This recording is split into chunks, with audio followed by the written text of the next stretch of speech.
नमस्कार, आप देख रहे हैं जनादेश न्यूज और मैं हूँ आपके साथ रश्मि त्रिवेदी। तो खबरें शुरू करने से पहले एक नजर हेडलाइंस पर। हेडलाइन के प्रायोजक है सुशीला चैरिटेबल ट्रस्ट, जहां लोकहित और विकलांग लोगों की सहायता करना ही है कर्म, जिसका एक ही नारा जनहित में योगदान कराना।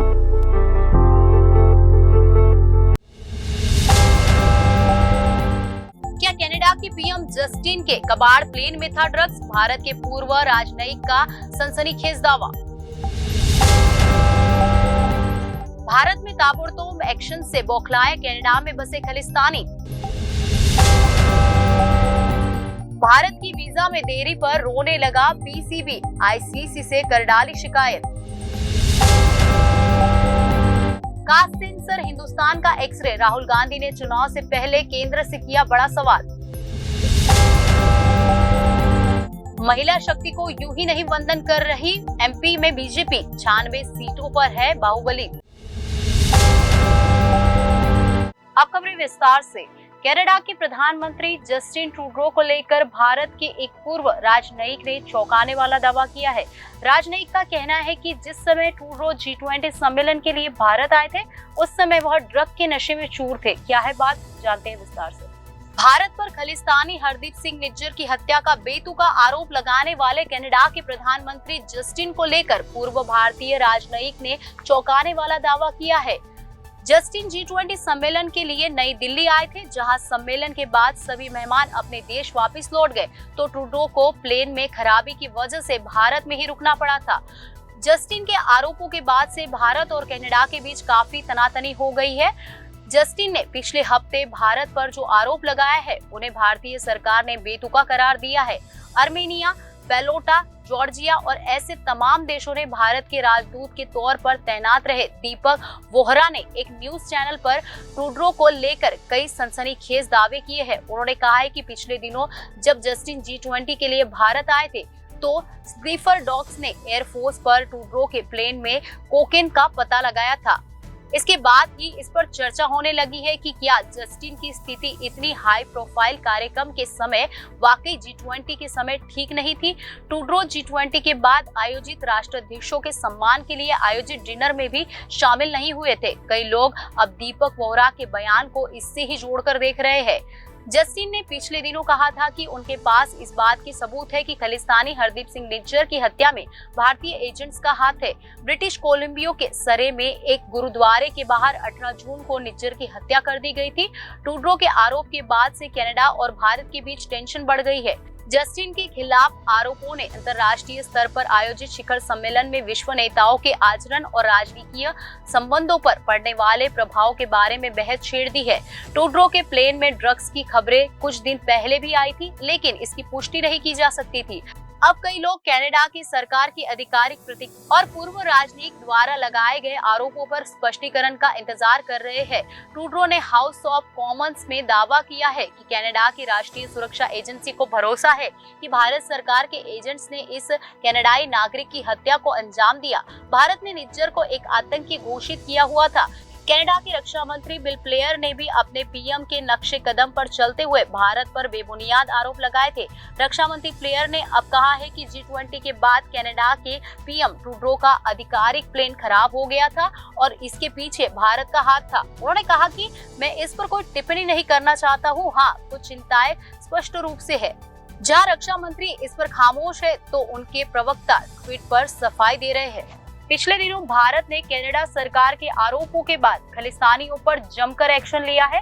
अब खालिस्तानी उससे बौखला गए हैं और उन्होंने कनाडा में अपने सदस्यों से भारतीय दूतावास के बाहर प्रदर्शन करने के लिए कहा है। आइए जानते हैं पूरी बात।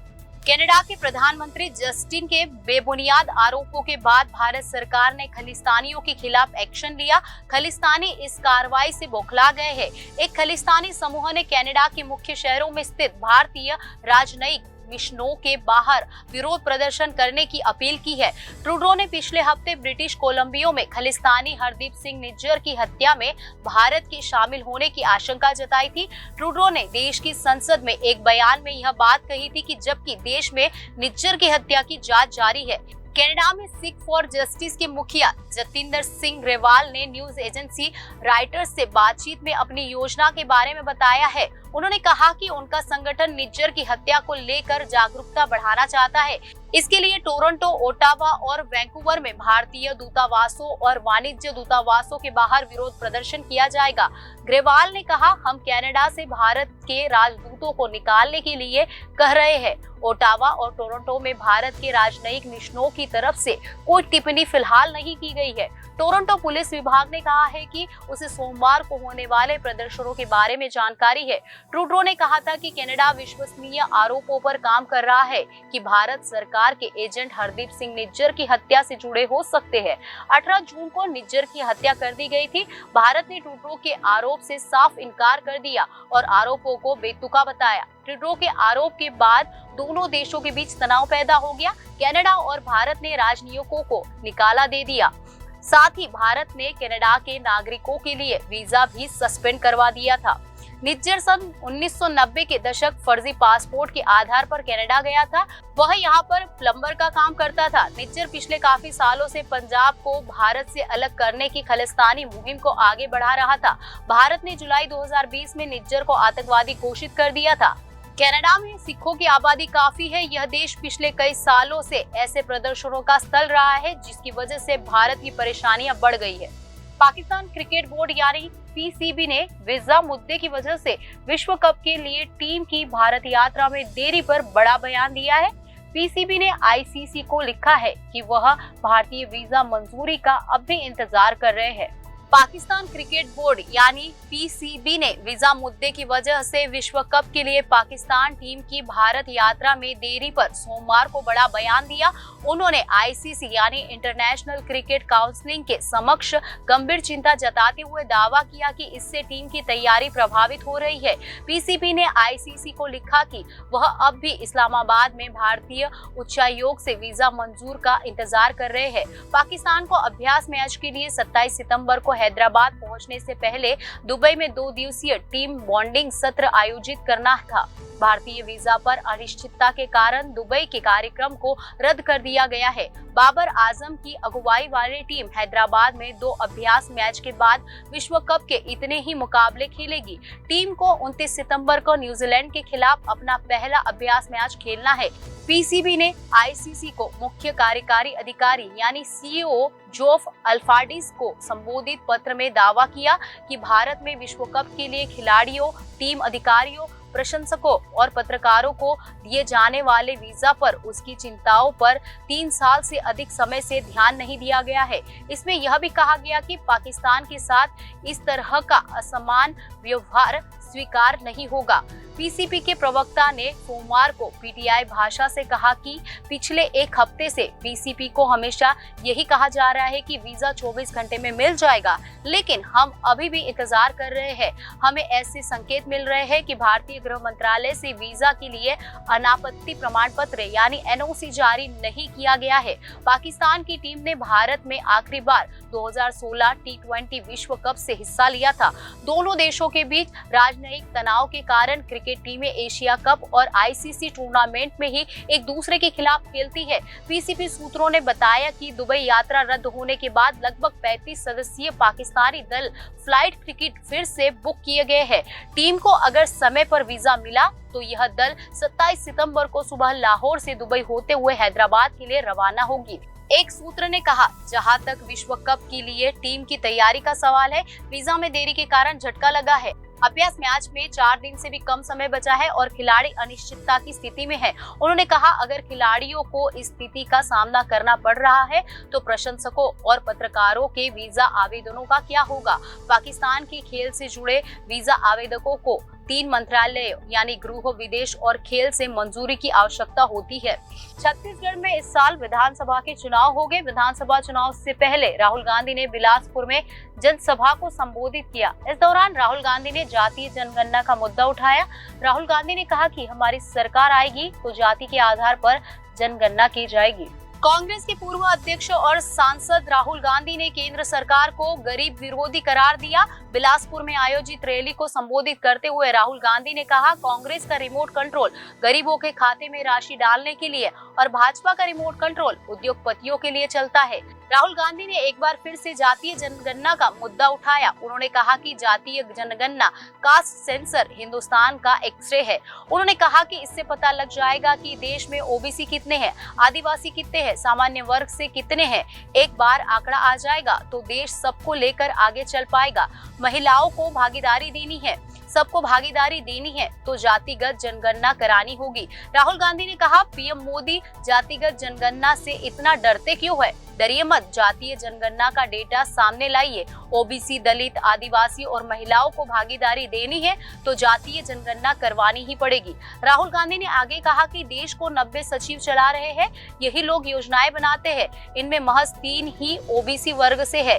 इस तरह बजट का सिर्फ 5% के नियंत्रण की जिम्मेदारी ओबीसी सचिवों के हाथ में होती है। छत्तीसगढ़ के बिलासपुर जिले के तखतपुर विकास खंड के परसदा यानी सकरी में राहुल गांधी ने छत्तीसगढ़ ग्रामीण आवास न्याय योजना की शुरुआत की। राहुल गांधी ने कहा कि हमने सारे वादे पूरे किए। किसान न्याय योजना में 21,000 करोड़ रुपए इनपुट सब्सिडी के माध्यम से दिए। जिन किसानों के पास जमीन नहीं थी उन्हें भी हम नहीं भूले, उन्हें 7,000 रुपए दिए। राहुल ने कहा कि आदिवासियों को लघु वनोपजों के लिए समर्थन मूल्य दिया, वन अधिकार दिए, 5 लाख रुपए के इलाज की सुविधा दी, 70 लाख परिवारों को लाभ मिला, 42,000 वैकेंसी भरी, 1,30,000 युवाओं को बेरोजगार भत्ता दिया गया। प्रधानमंत्री नरेंद्र मोदी सोमवार को राजधानी भोपाल पहुंचे, जहां उन्होंने दीनदयाल उपाध्याय जी की जयंती पर कार्यकर्ता महाकुंभ को संबोधित किया। इस दौरान पीएम मोदी ने कांग्रेस पर जमकर हमला बोला। उन्होंने कहा कि कांग्रेस का ठेका अर्बन नक्सलियों के पास है। राजधानी भोपाल में सोमवार को जनसंघ के सह संस्थापक पंडित दीनदयाल उपाध्याय की जयंती पर कार्यकर्ता महाकुंभ का आयोजन हुआ। पीएम नरेंद्र मोदी इस महाकुंभ में शामिल हुए। यहाँ उन्होंने कार्यकर्ताओं को संबोधित करते हुए कांग्रेस पर जमकर निशाना साधा। पीएम मोदी ने कहा कि कांग्रेस जंग लगा हुआ लोहा है जो बारिश में रखे रखे खत्म हो जाता है। बेईमान और भ्रष्ट नीयत कांग्रेस नेताओं को अच्छा काम करने से रोकती है। आजादी के बाद मध्य प्रदेश लंबे समय तक कांग्रेस का ही शासन रहा, लेकिन कांग्रेस ने साधन संपन्न मध्य प्रदेश को बीमारू बना दिया। पीएम मोदी ने कहा कि कांग्रेस अब नेता नहीं चला रहे हैं, कांग्रेस अब ऐसी कंपनी बन गई है जो नारों से लेकर नीतियों तक आउटसोर्स कर रही है। यहाँ ठेका अर्बन नक्सलियों के पास है, इसलिए कांग्रेस जमीन पर भी खोखली हो रही है। कार्यकर्ता निराश हो रहे हैं। करीब 20 साल से मध्य प्रदेश में बीजेपी सरकार है, यहाँ विकास की झलक दिखाई देती है। पीएम मोदी ने कहा कि मध्य प्रदेश बीजेपी के विकास के विजन का महत्वपूर्ण केंद्र है। बीजेपी के साथ देश के इस दिल मध्य प्रदेश का जुड़ाव रहा है। मोदी का मिजाज भी, मेहनत भी और मिशन भी अलग है। मेरे लिए देश और देशवासियों से बड़ा कुछ भी नहीं है। मैं अभाव में रहा हूँ, लेकिन अपने देश को अभाव में नहीं रहने दूंगा। मोदी यानी हर गारंटी पूरी होने की गारंटी है। जब बीजेपी गारंटी देती है तो वो गारंटी जमीन पर उतरती है, घर घर पहुंचती है। मोदी ने कहा कि मध्य प्रदेश के विकास के लिए आने वाले साल बहुत महत्वपूर्ण है। कार्यकर्ता महाकुंभ में ये जन सैलाब यह बताता है कि बीजेपी नई ऊर्जा से भरी हुई है। प्रधानमंत्री नरेंद्र मोदी ने पहली बार वोट करने वाले मध्य प्रदेश के युवा वोटर्स से कहा कि मध्य प्रदेश में बीजेपी की सरकार को लगभग 20 साल पूरे हो गए हैं, यानी जो युवा इस बार के चुनाव में पहली बार वोट डालेंगे उन्होंने बीजेपी की सरकार को ही देखा है। ये युवा सौभाग्यशाली है कि उन्होंने एमपी में कांग्रेस का वो बुरा शासन, वो बुराइयां नहीं देखी है। एमपी में कांग्रेस के शासन की पहचान थी कुनीति, कुशासन और करोड़ों का करप्शन। पीएम मोदी ने कहा कि आजादी के बाद मध्य प्रदेश में लंबे समय तक कांग्रेस का ही शासन रहा, लेकिन कांग्रेस ने साधन संपन्न मध्य प्रदेश को बीमारू बना दिया। अपने हर कार्यालय में बीजेपी ने मध्य प्रदेश को नई ऊंचाइयों पर ले जाने का कार्य किया है। यहाँ के युवाओं ने बीजेपी का सुशासन ही देखा है। आने वाला चुनाव बहुत अहम है। हमें ध्यान रखना है कि विकास का जो रास्ता एमपी के लोगों ने बनाया है, वह विकास की गाड़ी सड़क से उतर रही नहीं। हम अपने आसपास देख रहे हैं, जब उन्हें राजस्थान में मौका मिला तो कैसे ये बर्बादी लाए। महाराष्ट्र में गठबंधन में शामिल होकर लूट को ही अपना नंबर 1 का काम बना दिया। प्रधानमंत्री नरेंद्र मोदी ने कहा कि कांग्रेस आज भी उसी पुराने ढर्रे और मानसिकता पर चल रही है। चांदी का चम्मच लेकर पैदा हुए इनके नेताओं के लिए गरीबों का जीवन मायने नहीं रखता है। इनके लिए गरीब का जीवन एडवेंचर टूरिज्म है। गरीब की बस्ती पिकनिक मारने की लोकेशन है, किसान का खेत फोटो सेशन का मैदान बन गया है। पीएम मोदी ने कहा कि मोदी ने आपको जो गारंटी दी थी वो पूरी हो गई है। कुछ समय पहले संसद में नारी शक्ति वंदन अधिनियम लागू कर महिलाओं को 35% आरक्षण दिया है। कांग्रेस और उसके घमंडिया गठबंधन ने नारी शक्ति वंदन अधिनियम बिल का समर्थन खट्टे मन से किया है। ये वही लोग हैं जिन्होंने 30 सालों तक इस बिल को पारित नहीं होने दिया था। अब जब मजबूरी में उंगली उठानी पड़ी तो कह रहे हैं कि ये क्यों नहीं है, वो क्यों नहीं है। उन्हें इस बिल का समर्थन इसलिए करना पड़ा क्योंकि मेरी माताएं बहनें जाग गई है। तो खबरों में आज बस इतना ही। आने वाली सभी खबरों को जानने के लिए आप जुड़े रहिए जनादेश के साथ।